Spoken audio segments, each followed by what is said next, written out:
Bienvenue sur le stand du ministère de l'Éducation nationale pour une présentation du portail de recherche et de présentation des ressources numériques pour l'école qui est effectivement opéré avec Réseau Canopé et les équipes de la DNE. Alors, ce projet de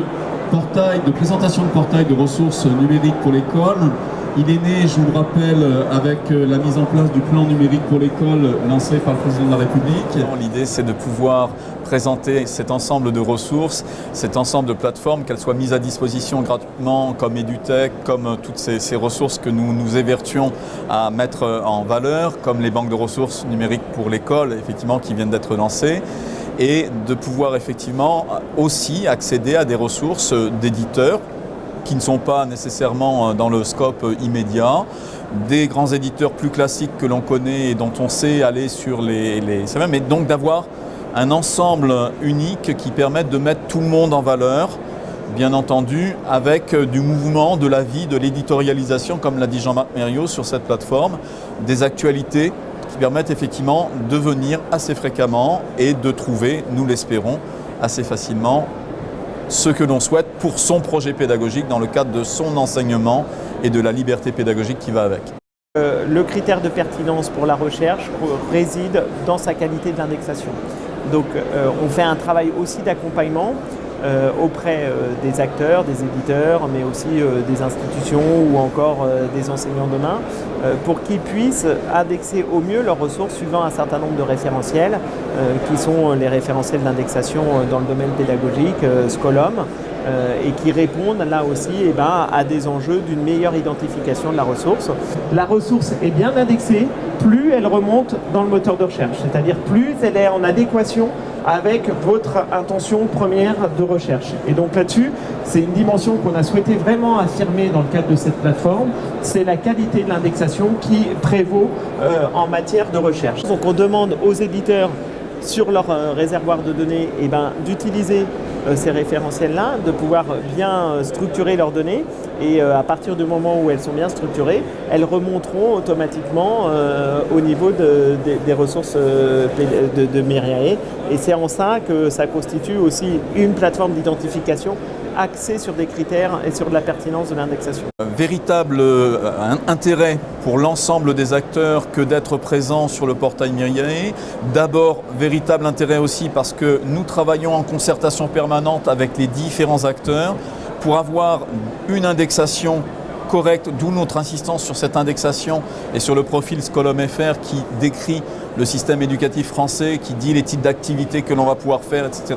Et d'avoir le même langage commun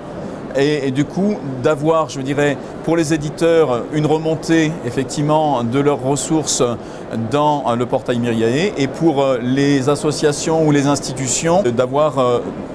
la possibilité d'être découverts, car ce n'est pas du simple référencement, ce n'est pas d'une simple utilisation de moteurs de recherche que tout le monde connaît, de grands moteurs de recherche qui ne sont pas spécialisés en éducation et dans le système éducatif français, d'où l'intérêt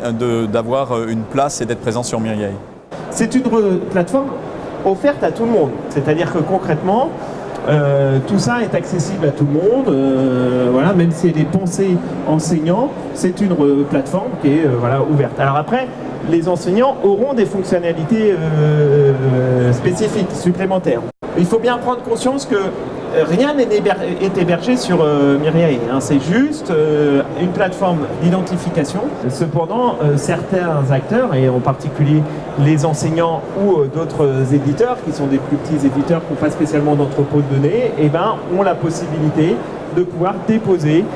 leurs ressources sur Myriae. Voilà, c'est aussi ce service-là qu'on est en mesure de pouvoir proposer. On pourra trouver aussi des ressources enseignantes puisque deux canaux possibles, comme l'a dit Jean-Marc tout à l'heure, soit une remontée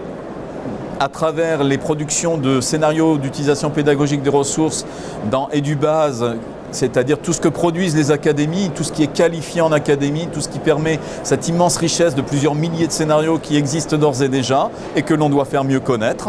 mais aussi la possibilité à titre individuel ou parce qu'on a envie de travailler dans des groupes via Educ, ce qui est difficile à dire, à travers via Educ, effectivement, la possibilité de constituer des groupes, de pouvoir échanger, de pouvoir effectivement avoir une relation également, je dirais, sur comment tu utilises cette ressource-là, comment on pourrait faire pour monter un projet ensemble. On est parti d'un principe sur via Educ. Comme vous le savez, on est amené à accompagner un certain nombre de plateformes. Et l'enjeu pour nous, c'est de dire, on va pas, pour chacune de ces plateformes, on ne va pas recréer des fonctionnalités sociales. Vous voyez, d'échange, de partage. On rend possible l'intégration de via Educ dans ces services. Les enseignants passeront par via Educ pour commenter les ressources, pour les partager, pour les échanger, pour imaginer aussi l'ensemble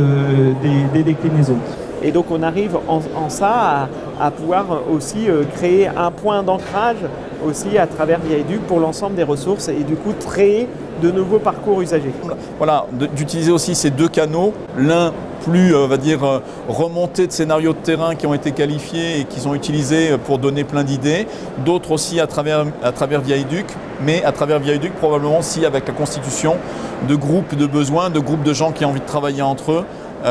Donc on mise sur différentes manières aujourd'hui de faire remonter la ressource enseignante et de la faire connaître davantage, puisque ce sont quand même ces enseignants qui utilisent ces ressources et qui produisent une ressource que j'appelle production